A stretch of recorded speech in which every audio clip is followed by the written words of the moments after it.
Lôក៏ដូចជាសួស្តីប្រិយមិត្តអរគ្នាស្វាគមន៍មកកាន់វីដេអូថ្មីយ៉ាងថ្ងៃនេះយើងមិនសម្រាប់រឿងតទៀតហើយប៉ុន្តែមកចូលដល់វីដេអូសង្ឃឹមថាគ្នាយើងមិនចេះអាក្រក់ជួយចុចមេដៃហើយកុំភ្លេចចុច Subscribe Channel ខ្ញុំអ្នកមួយផងអញ្ចឹងកុំឲ្យខាតពេលវេលាយូរតោះយើងចូលទៅវីដេអូយើងទាំងអស់គ្នាហើយអ្នកដឹកនាំរឿងហ្នឹងក៏បាននិយាយទៀតហើយឲ្យមកបុព្វបុរសបានផ្អាកដំណើរការជ្រើសរើសសិស្សពីក្នុងនោះមានសិស្សជាច្រើនដែលអាចឆ្លងដំណាក់កាលកម្រិតព្រះនេះបានការឡើងកម្រិតសិស្សនេះវាអនុញ្ញាតឲ្យអត្តរិជនបានរកឃើញកម្លាំងបានមកដល់កម្រិតទី3នៃកម្រិតកម្ពូលព្រះតែរឿងរបស់យើងហ្នឹងក៏ការមកដល់កន្លែងណានៃព្រះវិញហើយបរោះក៏បានសួរទៅកញ្ញាព្រះនោះថាមិនហើយតែការស៊ើបអង្កេតរបស់ខ្ញុំដែលខ្ញុំបានដាក់ឲ្យនាងយ៉ាងមិនហើយមកយើងនឹងក៏បានរាយការណ៍ថាសូមជម្រាបលោកគ្រូយោងទៅតាមសតិតិរបស់ខ្ញុំដែលខ្ញុំបានរកឃើញនោះខ្ញុំសង្ស័យថាមានជនក្បត់ពីពួកគេជាធម្មតាតែងតែប្រមូលគ្នានៅវូយិនតែលើបែបនេះហើយក៏បាននិយាយទៀតហើយឥឡូវនេះខ្ញុំនឹងជ្រើសរើសទៅកាន់វូយិនឥឡូវនេះរឿងរបស់យើងនឹងក៏ការមកដល់កន្លែងដែនដីវូយិនយូធានសូមអ្នកដល់លេងពលស្រីរបស់ខ្ញុំទៅហើយខ្ញុំឥឡូវនេះខ្ញុំនឹងប្រកល់ទ្រព្យសម្បត្តិរបស់គ្រូសាលីនរបស់ខ្ញុំទាំងអស់គុណតកអ្នកគ្រាន់តែដល់លេងទុកជីវិតឲ្យប្អូនស្រីរបស់ខ្ញុំទៅបែបធានហ្នឹងក៏បាននិយាយទៅវិញហើយលើនេះអ្នកគ្មានទ្រព្យសម្បត្តិអ្វីទៀតទេមិនដូច្នេះអ្នកគួរតែឲ្យប្អូនស្រីរបស់អ្នកមកកាន់ខ្ញុំទៅសិនមកអ្នកចង់ឲ្យខ្ញុំទុកជីវិតឲ្យប្អូនស្រីរបស់អ្នកគ្រាន់តែឲ្យលុយឲ្យខ្ញុំចំនួន3កាក់មៀតប៉ុណ្ណោះរបស់យើងហ្នឹងក៏បានតទៅវិញហើយតាលីនរបស់ខ្ញុំបើកស្អីធនហើយតើខ្ញុំអាចរកលុយយ៉ាងច្រើនបែបនេះដោយរបៀបណាបែបធានហ្នឹងក៏បាននិយាយទៀតហើ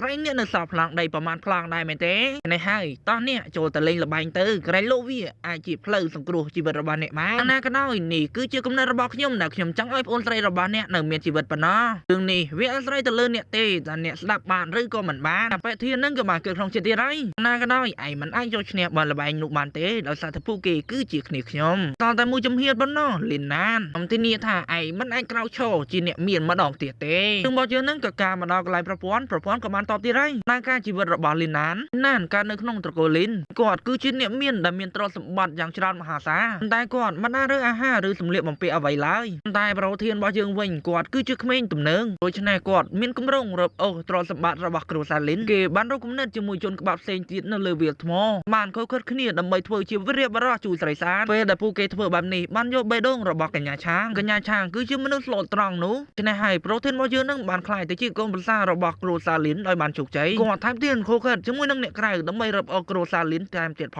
ងពុករបស់លីនណានមិនអាចទ្រាំទ្រនឹងការជំរុញលើកទឹកចិត្តនេះបានដូច្នេះហើយគាត់ទើបស្លាប់នៅពេលនោះទៅលីនណានរបស់យើងនឹងគ្មានអ្វីនោះទេដូច្នេះហើយលីនណានត្រូវបានដេញចេញពីគ្រូសាមួយនោះតែរឿងរបស់យើងនឹងក៏ការមកដល់កន្លែងនោះតារបស់យើងវិញតារបស់យើងនឹងក៏បានរៀបរាប់ទៀតហើយហើយរកវិញបញ្ជាខ្សែជីវិតមួយនេះមើលទៅវាដូចជារឿងបែបនេះជួបការជាមួយនឹងអ្នកក្រៅបង្ហូរឈាមរបស់គ្រូសាខ្លួនឯងហើយរឿងនេះមើលទៅវាដូចជាមានជីវជាតិបន្តិចតែវាមិនអីទេខ្ញុំនឹងដោះស្រាយវាឲ្យបានឆាប់ឥឡូវនេះដល់ពេលដែលខ្ញុំជួបសិស្សល្អរបស់ខ្ញុំហើយក៏បានលើសលេងអ្នកបំរើនិយាយហើយសុំទោសលោកលីនអ្នកនៅទីនេះមិនអាចទទួលបានត្បូងថ្មនោះទេណានមកយើងនឹងឃើញមកនេះហើយក៏មានការភ្ញាក់ផ្អើលដែរមិនអាចទៅរួចទេវាប្រែប្រួលតាមពលខ្លាំងណាស់រួចបានជានៅក្នុងថ្មនេះវាមិនមានថ្មឆៅដែលមានគុណភាពខ្ពស់នៅក្នុងវាហើយមេកានឹងក៏បាននិយាយទៀតហើ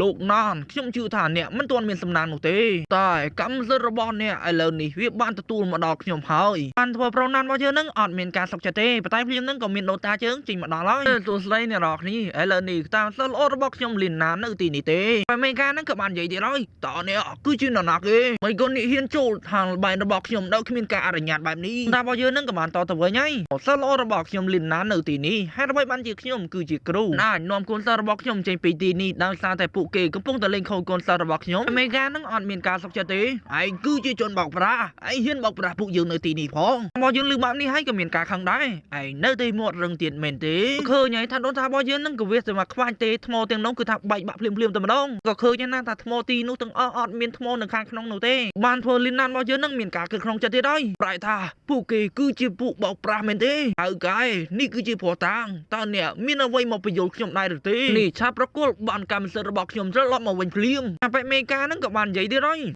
យអាក្មេងប្រុសសសឯងហ៊ានរកឃើញល្បិចរបស់យើងផងតែយ៉ាងណាក៏ដោយប្រសិនបើឯងរកឃើញល្បិចយើងនោះហើយឯងក៏មិនអាចរត់ចេញពីទីនេះបានដែរតែមកយើងឃើញបែបនេះហើយក៏បាននិយាយទៅវិញទៀតហើយអាយូមាននរណាម្នាក់កំពុងតែលេងសើចជាមួយនឹងខ្ញុំផងយើងក៏បានឃើញថាដូនតារបស់យើងនឹងបាញ់ចេញទៅឆ្វីចទេគឺថាពួកអានឹងគឺថាស្លាប់ភ្លាមតែម្ដងយ៉ាយតែឯងនៅចង់លេងជាមួយនឹងខ្ញុំដែរទៀតមែនទេមេកានឹងក៏បាននិយាយទៀតហើយទេ លោកម្ចាស់ខ្ញុំរៀងហើយខ្ញុំមិនចង់លេងជាមួយនឹងអ្នកទៀតទេណារបស់យើងនឹងក៏បានតទៅវិញហើយអាយ៉ាវាជាការល្អណាស់ដែលឯងយល់បែបនេះឥឡូវនេះយើងនឹងប្រកល់ក្រដាសនេះជូនទៅកាន់ឯងវិញណារបស់យើងនឹងក៏បាននិយាយថាសូមអរគុណដែលអ្នកបានឲ្យក្រដាសនេះមកកាន់ខ្ញុំវិញខ្ញុំដឹងថាអ្នកគឺមិនមែនជាមនុស្សធម្មតានោះទេខ្ញុំក៏មិនដឹងថាអ្នកគឺជាពីណាដែរតាមរបស់យើងនឹងក៏បានតទៅវិញថាទេឥឡូវនេះឯងគឺជាកូនសិស្សរបស់ខ្ញុំឥឡូវនេះខ្ញុំនឹងបង្ហាត់ឯងត្រឹមពី3ថ្ងៃអ្នកនឹងក្លាយជាមនុស្សខ្លាំងបំផុតនៅលើដែនដីមួយនេះនៅពេលនោះខ្ញុំធានាថាมันមានរឿងអ្វីកើតឡើងនៅពេលដែលឯងខ្លាំងនោះទេទីណានឹងក៏បាននិយាយដែរហើយដូច្នេះហើយខ្ញុំនឹងវឹកហាត់ជាមួយអ្នកប៉ុន្តែខ្ញុំសុំខ្ចីលុយអ្នកចំនួន 2-3,000 តើបានដែរឬទេដើម្បីខ្ញុំទៅជួយបងស្រីរបស់ខ្ញុំក៏បានសួរអូហេតុអ្វីបានជាឯងត្រូវយកកាក់បែបនេះរឿងនេះដូនតាភាគច្រើនគឺការដាំដុះគឺវាពិបាកណាស់តែហើយខ្ញុំត្រូវតែយកលុយដើម្បីជួយសង្គ្រោះបងស្រីរបស់ខ្ញុំសិននៅពេលដែលខ្ញុំមិនចង់ប្រយុទ្ធនោះខ្ញុំអាចបង់ប្រាក់ទៅកាន់ពួកគេបានតែលើបែបនេះហើយក៏មានការល្ងិនមកជាខ្លាំងទៀតហើយបុរសម្នាក់នេះមើលទៅដូចជាឆោតល្ងងណាស់ក្មេងចំនួនក្រោយទី2របស់ខ្ញុំទៅវាហាក់ដូចជាគាត់ជួបប្រទះជាមួយនឹងគ្រោះថ្នាក់ពិភពលោកហើយដូនតារបស់យើងនឹងក៏បាននិយាយទៀតហើយឥឡូវនេះវាមិនអីទេឥឡូវនេះតាមខ្ញុំមកចាំខ្ញុំនាំឯងទៅរលុយរបស់យើងនឹងក៏កាមកដល់អបិធានវិញទៀតហើយម្នាក់នឹងក៏បានលន់មកថាកាក់មាសចំនួន300,000និងកាក់មាសនិងក្រដាសប្រាក់តាមរបស់យើងនឹងក៏បានទៅវិញយ៉ាងម៉េចបែបនេះតើឯងមិនក៏ហក់យើងទៀតទេមែនទេតែខ្ញុំបាននិយាយអញ្ចឹងចាំប្រកបប្អូនស្រីរបស់ខ្ញុំត្រឡប់មកវិញមកធាននឹងក៏បាននិយាយទៀតហើយសន្យាឲ្យប្អូនស្រីទៅកាន់អ្នករឿងនេះវាទៅរួចដល់របៀបណាខ្ញុំមិនចាំរឿងនេះទេប្រូណានរបស់យើងនឹងមានការខឹងដែរធានអ្នកនិយាយច្បាស់ណាស់តើអ្នកនឹងប្រកបប្អូនស្រីរបស់ខ្ញុំឲ្យមកខ្ញុំវិញឥឡូវនេះខ្ញុំបានប្រកល់ប្រាក់ជូនទៅកាន់អ្នករួចហើយហើយអបិធាននឹងក៏បានធាក់ទៅកាន់ប្រូណានរបស់យើងមួយទំហឹងភ្លាមៗតែម្ដងឯងគ្រាន់តែជាស្រមោចប៉ុណ្ណោះឯងមិនមានលក្ខណៈគ្រប់គ្រាន់ចរចាជាមួយនឹងខ្ញុំទេត្រូវចាំថាមានតែអ្នកខ្លាំងប៉ុណ្ណោះដែលអាចចរចាជាមួយនឹងយើងបានហើយនេះឆាបចាចេញពីទីនេះភ្លាមទៅមិនដូច្នេះនោះទេខ្ញុំនឹងសម្លាប់ឯងនៅទីនេះហើយតាមរបស់យើងចូលមកហើយក៏បាននិយាយទៀតហើយខ្ញុំបានប្រាប់ឯងដូចហើយមែនទេស្មារតីត្រជាក់របស់ឯងនេះមិនអាចយកឈ្នះអ្វីៗគ្រប់បែបយ៉ាងនោះទេទីណានរបស់យើងនឹងក៏មានការខឹងទៀតហើយបានណាគាត់ចង់បានប្រាក់បន្ថែមទៀតទៅនេះប្រសិនបើអ្នកមានចាប់ផ្ដោប្រាក់ឲ្យខ្ញុំបន្ថែមទៀតមកចង់ថាតើគាត់មានអ្វីដែលគាត់ចង់និយាយទៀតទេតាមលើបែបនេះហើយក៏មានការល្ងិនមកទៀតហើយមើលទៅអ្នកគ្មានប្រយោជន៍នោះទេក្នុងโลกនេះមានតែអ្នកខ្លាំងទេទើបត្រូវគេគោរពតាមរបស់យើងនឹងនិយាយទៅកាន់អាប៉ែនឹងទៀតហើយទោះបីជាអ្នកចង់បានប្រមាណក៏ខ្ញុំមានដែរដូចជាអ្នកយក30លានក៏ដោយប៉ុន្តែទោះបីជាអ្នកយកទៅក៏ប្អូនស្រីរបស់អ្នកគេមិនឲ្យត្រឡប់មកវិញដែរបើរឿងនេះវានៅតែបន្តតើអ្នកនឹងធ្វើអ្វីទៅទៀតនេះតើអ្នកយល់ទេថាកម្លាំងនិងអំណាចតើវាសំខាន់ប៉ុណ្ណាសម្រាប់អ្នកឥឡូវនេះតើអ្នកមានឆន្ទៈចង់ខ្លាយទៅជាសិស្សរបស់ខ្ញុំដែរឬទេបើអ្នកមិនចង់អ្នកគ្រាន់តែបដិសេធជាមួយនឹងខ្ញុំមកហើយអាប៉ែលីណានឹងក៏បានយល់ហើយខ្ញុំអរគុណទៅកាន់លោកគ្រូសូមទទួលខ្ញុំខ្លាយទៅជាសិស្សរបស់លោកគ្រូផងខ្ញុំបានយល់ពីសម្ដីរបស់លោកគ្រូហើយនោះតារបស់យើងនឹងក៏បានតបថាវាមិនអីទេត្រឡប់មកជាមួយខ្ញុំដើម្បីបង្ខាត់ឥឡូវនេះរបស់យើងនឹងក៏មានការស្ទាក់ស្ទើរដែរចុះបងស្រីរបស់ខ្ញុំនោះតាក៏បានតបថាវាមិនអីទេខ្ញុំនឹងរៀបចំនរណាម្នាក់ដើម្បីជួយសង្គ្រោះគាត់ឥឡូវនេះអ្នកគ្រាន់តែត្រឡប់ទៅជាមួយនឹងខ្ញុំជាមុនសិនរបស់យើងនឹងក៏កាមកដល់កន្លែងមួយទៀតយើងក៏បានលឺអីសលេងរបស់ស្រីរបស់លីណានរបស់យើងហ៎ម៉េចនៅពេលនេះហើយអ្នកនៅតែមិនទាន់ដឹងពីដំណឹងរបស់បងប្រុសរបស់ខ្ញុំទៀតតើមែនទេលើនេះវាមានរយៈពេល3ខែហើយតើវានឹងមានរឿងអ្វីកើតឡើងចំពោះគាត់មែនទេពេលទៀតនឹងក៏បានតទៅវិញទៀតហើយអីទេកុំបារម្ភពេលដែលខ្ញុំទទួលបំណឹងពីបងប្រុសរបស់នាងនោះខ្ញុំនឹងប្រាប់អ្នកហើយកញ្ញារបស់យើងនឹងក៏បានតទៅវិញទៀតហើយតែខ្ញុំសោកស្ដាយណាស់ក្នុងនាមអ្នកគឺជាប្តីរបស់ខ្ញុំអ្នកអាចនៅជាមួយនឹងខ្ញុំក្នុងបន្ទប់តើបានដែរឬទេពេលទៀតនឹងលឺបាននេះហើយក៏មានការស្រឡាញ់កាំងដែរណានៅទីនេះចាំយកនាងត្រឡប់ទៅវិញទៅនាងហត់ហើយ